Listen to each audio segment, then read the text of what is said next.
Merci Pascal, merci François. Donc merci à vous d'être nombreux avec nous aujourd'hui encore. Il y a pas mal de monde qui nous regarde sur Internet, donc c'est encore un petit peu plus angoissant. Mais je suis chef de la division de lutte contre la cybercriminalité à Rosny-sous-Bois, au sein du pôle judiciaire de la gendarmerie nationale. Je vais aborder certains aspects juridiques et judiciaires avec quelques répétitions sur ce qui a été dit, mais pour un peu commenter sous l'angle juridique ou la portée juridique de ces événements par rapport à ce qui a été dit tout à l'heure. Vous rappelez qu'il y a eu un rapport cette année de l'Observatoire national de la délinquance et des réponses pénales qui contenait tout un chapitre sur la cybercriminalité. Et juste vous résumer ce qu'on a pu y aborder avec les différents participants à ce rapport. Un retour sur les évolutions juridiques de cette année et à venir, notamment certaines qui sont peut-être passées inaperçues par rapport à d'autres. Discuter de la problématique des données personnelles et des données confidentielles. On a vu beaucoup de ces sujets au cours des présentations qu'on vient de voir et je vais juste appuyer sur certains aspects. Et puis faire un petit bilan de l'événement que nous on a vécu en fin d'année et qui continue d'avoir lieu, un logiciel, un virus qui a été propagé, qui reprenait l'image de la gendarmerie pour réclamer des amendes aux victimes en bloquant leur ordinateur. Ce rapport, donc pour la première fois, abordé dans un certain détail la cybercriminalité et donc l'Observatoire national de la délinquance et des réponses pénales a consacré plus d'une centaine de pages sur ces sujets-là. Ce qui est intéressant, c'est que c'est la première fois qu'on publie des chiffres officiels sur le sujet des délinquances numériques. C'est la première année qu'on fait cet exercice, donc c'est des chiffres à prendre encore avec un peu de précaution. On a 10 ans de recul sur l'Observatoire de la sécurité des cartes de paiement et les chiffres qui sortent chaque année maintenant sont matures. Donc des chiffres à prendre avec précaution et qui vont s'améliorer avec le temps au fur et à mesure qu'on les critique. Donc on a évoqué 33 000 infractions cette année. Par exemple, un élément qui est confirmé dans l'étude, c'est le faible nombre d'investigations sur les atteintes aux données à caractère personnel. Et c'est un sujet sur lequel effectivement il faut faire des efforts. Il y a différents chapitres qui ont été écrits par des auteurs, dont certains sont dans la salle. Personnellement, moi j'ai évoqué 2 sujets dans ce rapport. Un sur la cybercriminalité en Europe et les évolutions à venir, notamment débattre de l'intérêt d'un centre européen de lutte contre la cybercriminalité, de son positionnement. Donc il devrait être créé en 2013. Il devrait faire partie d'Europol ou être en forte proximité d'Europol assez évidemment, mais qu'est-ce qu'on y met et pourquoi faire. Et on voit au travers des enquêtes au quotidien qu'il y a un véritable besoin de coordination, d'échange d'informations en temps réel. Ce centre, c'est-à-dire plus de moyens et des outils surtout pour échanger de l'information, sont nécessaires. Un autre sujet qu'on a abordé dans le rapport, c'est le profil des cybercriminels. C'est un sujet un petit peu tarte à la crème. Qu'est-ce que c'est qu'un cybercriminel ?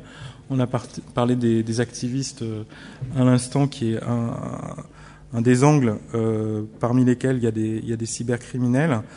Dans le domaine des atteintes au système de traitement automatisé de données, tout ce qui va autour, notamment du crime organisé qui permet de monétiser un petit peu tout ça, de faire de l'argent grâce à ces délits, on se rend compte d'un très grand découpage entre les différentes personnes qui interviennent dans ces phénomènes, depuis des acteurs isolés, des structures organisées qui regroupent ces acteurs isolés qui ont des rôles différents, ceux qui développent les logiciels, ceux qui transportent de l'argent, ceux qui se connectent sur des sites pour vérifier que des identifiants sont les bons, par exemple, des gens qui ont de l'argent pour investir, pour développer des véritables services criminels, etc., etc.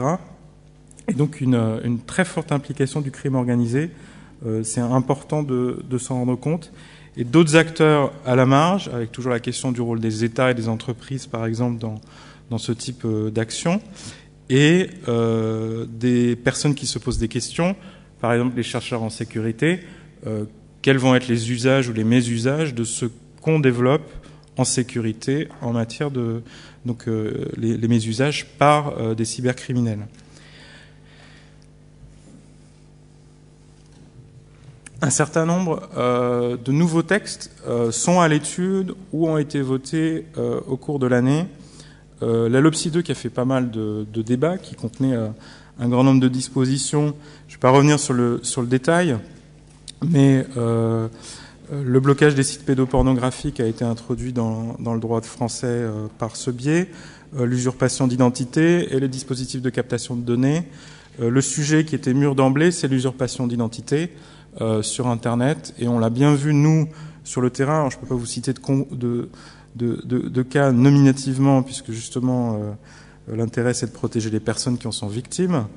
Et il y a par exemple énormément de personnes dont l'identité est usurpée sur les réseaux sociaux, par exemple pour commettre des escroqueries derrière, ou tout simplement pour nuire à leur image, etc. Et donc c'est un véritable problème. Il y a eu des dizaines de cas un petit peu partout. On ne sait pas si l'infraction sera spécifiquement retenue sur chacun de ces cas, mais on voit que ça a été utile et que ça a débloqué pas mal de situations. On a 2 directives européennes qui sont en travaux depuis 2 ans à peu près pour rénover le dispositif commun au sein de l'Union en matière de protection des mineurs, notamment sur Internet, et en matière d'investigation sur les attaques contre les systèmes informatiques. Donc c'est des textes qui auparavant étaient des décisions cadres qui ont 5-6 ans et qu'on met à jour pour prendre en compte un certain nombre de nouveautés.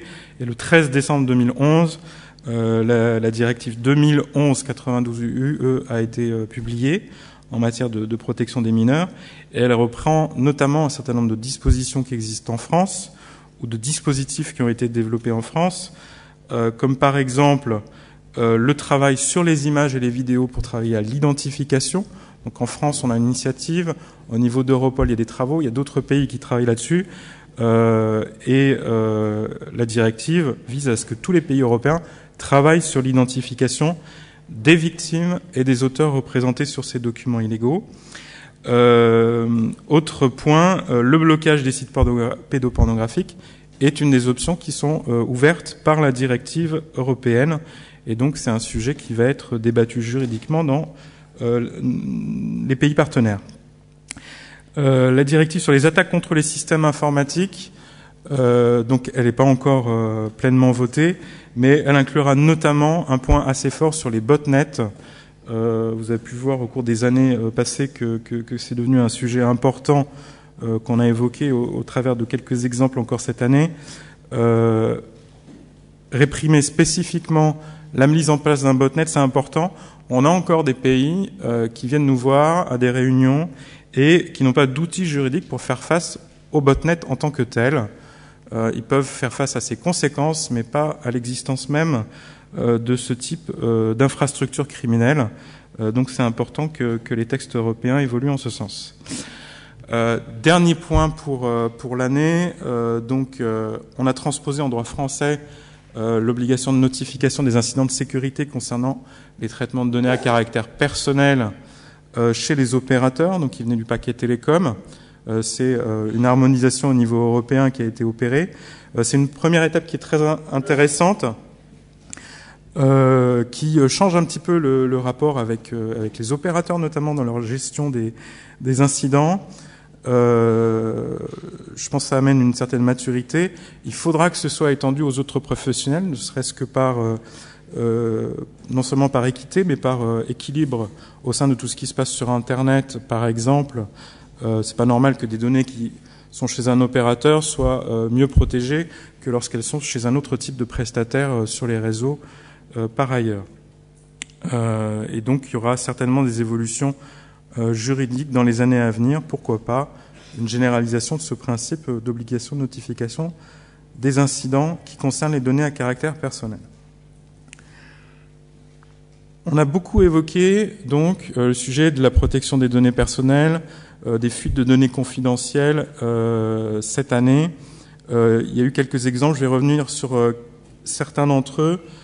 Facebook, en particulier, a été la cible, soit suite à des initiatives privées, soit suite à l'initiative d'organismes officiels, parce que ils gèrent énormément de données, ils développent des nouveaux services en permanence, ils font évoluer leur plateforme, et c'est pas toujours très clair pour le consommateur ni pour les autorités en charge de la régulation de savoir qu'est-ce qui est fait exactement avec les données. Est-ce qu'il n'y a pas des possibilités de dérive, des possibilités d'erreur de ce côté-là.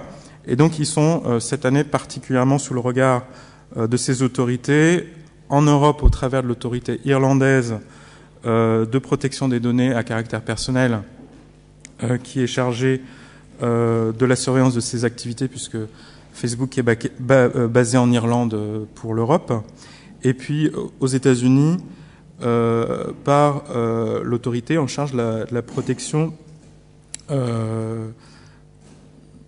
des consommateurs notamment, mais aussi de la surveillance des activités commerciales en général, la FTC. Il y a une vraie prise de conscience chez ce type de professionnels, mais seulement une fois qu'ils sont sévèrement avertis.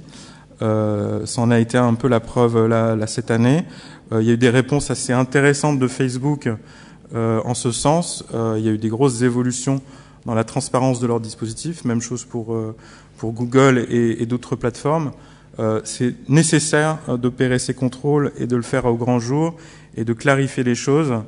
Il faut y être particulièrement attentif, et je pense que ça va continuer dans les années qui viennent. Les applications mobiles, on l'a évoqué, on avait été dans le détail sur le mobile l'année dernière et les risques du côté des applications. On a parlé de Carrier IQ tout à l'heure. Mon analyse sur ce sujet-là est qu'on a encore un problème de maturité des professionnels dans ce domaine qui lancent des services. Quand on regarde la motivation de la création de ces services, ils sont parfaitement légitimes. Comprendre comment mieux opérer un réseau, comprendre comment mieux offrir des services aux consommateurs, c'est une motivation légitime. Après, il faut que ce soit fait sérieusement. Et donc, c'est normal que lorsqu'il y a des dérives, il y ait ce type de réaction. Donc, il y a des enquêtes en cours sur le cas de Carrier IQ, notamment aux États-Unis, qui sont les plus concernés. Il faut qu'on reste attentif à tout ça, et peut-être par exemple que du côté des opérateurs, ou des fabricants de téléphones mobiles, il faut plus sévèrement contrôler les applications qui sont déployées, notamment lorsqu'elles le sont à grande échelle, comme celle-ci, et peut-être voir la responsabilité des acteurs, des gros acteurs engagés lorsqu'ils diffusent ce type de produits dans leur réseau. Les données personnelles, on a cité la courbe tout à l'heure, 8 cas sont parmi le top 20, c'est ça, le top 20 de tous les vols de données, donc se sont passés en 2011. Il y en a certainement qui ne sont pas révélés, bien évidemment, c'est toujours le même problème, donc on commence à y voir un peu plus clair. Le vrai souci, c'est quand même qu'on se rend compte.